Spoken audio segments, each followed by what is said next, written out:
দাদা কি অবস্থা, কেমন আছেন?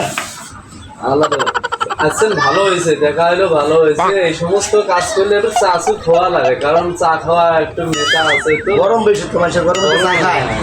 গরমে তো চা খাইলে তো কাজ আরো ভালো লাগে। আচ্ছা ঠিক আছে। জুনাইদ ঠিক আছে, জিয়ার দোকানে যাইয়া একটা চা আনবা, দুটো খালিকা বানবা, বুঝছো? যাও চালে একবার চা আনছ? বাবা নাও। দাদা চা নিয়ে আইছি, চা নিয়ে আইছি।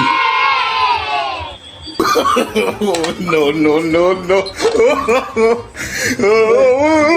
দিল এই এক কাপ চা 3টে করে দিল। দাদা কি এটা ঠিক করলো? মনে হয় এই চা মনটা